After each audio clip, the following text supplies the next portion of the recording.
There will have to be a period of time where you just work all the time. If you believe in something and you have that vision that you're passionate about, don't deviate from it when it doesn't do well at the start.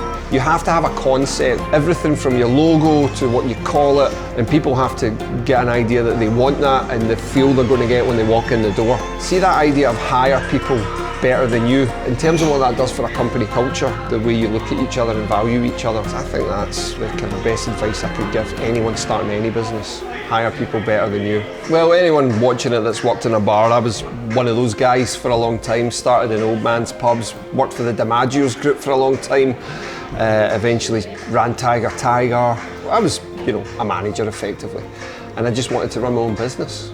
And in 2008 I did that, left my job.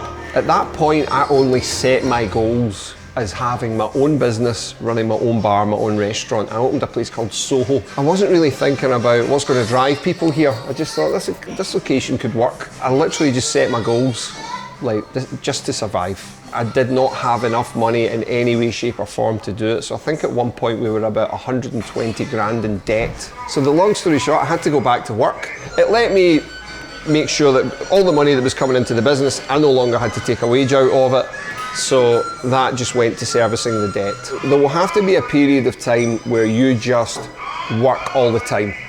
You have to be prepared to do that. So you have to do something that doesn't feel like work, to be honest. We all say that, don't we? When you're enjoying it, when you're loving it, doesn't feel like work. Yeah. And I'd gone from managing big places to running this small restaurant. So I mean, it's all about, doesn't matter what needs done. Cleaner doesn't turn up, you got to do the cleaning. Yeah. Bartender doesn't turn up, you might find yourself behind the bar. Actually, with the money that I'd made, I'd managed to open up another little offshoot of Soho, Little Soho in Jordan Hill.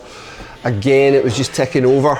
You find yourself in this position where you're not really generating revenue in terms of building up a bank balance. I hadn't set my sights on opening something that was going to generate that. I just wanted to work for myself.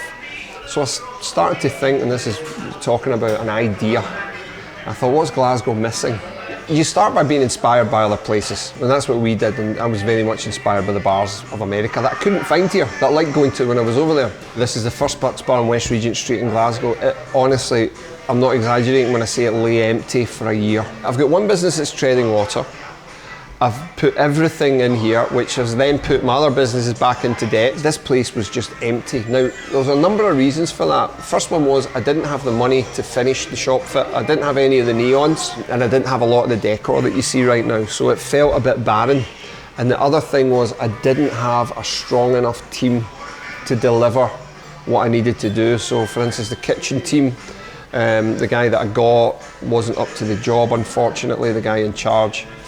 It was a mistake to employ him. The recipe wasn't right either.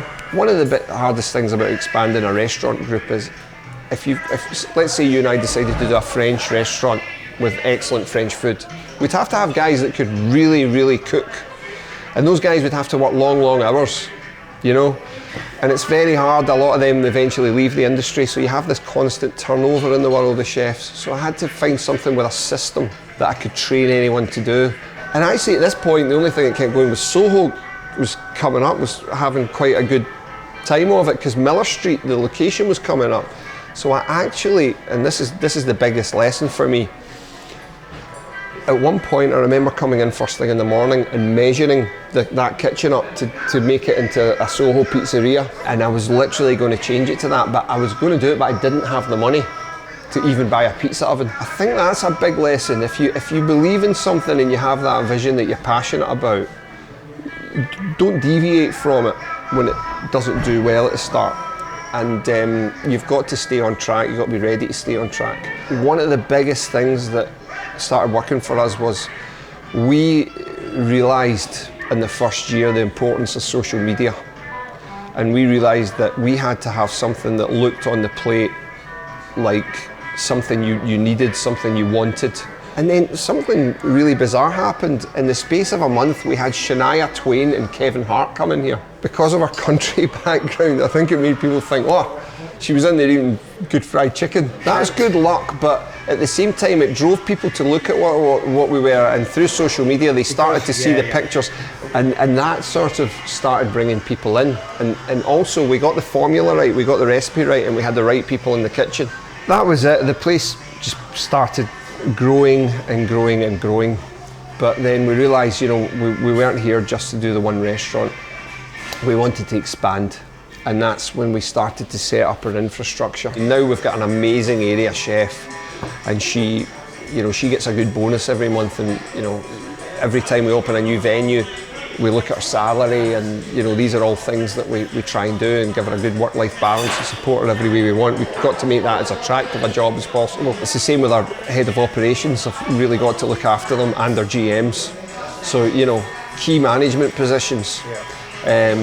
I think if you're going to expand and just put all your heart into expanding something, have someone that can take it to the next stage and be capable of holding the fort. But see that idea of hire people better than you. Now, I know that sounds really simple, but in terms of a company culture, if you recognise that in each other, so if you start off with the best team you can get that are better than you, as you heard me say, I started thinking, oh, I did this recipe myself, it'll be fine, I can just get anyone to run that kitchen. No, you need to hire someone much better than that. But in terms of what that does for a company culture, the way you look at each other and value each other and recognise that it doesn't matter even if it's a guy that's washing the pots, he's doing a better job of that than you would. And everyone's got to recognise that in their workmates. I think that's probably the kind of best advice I could give anyone starting any business. Hire people better than you.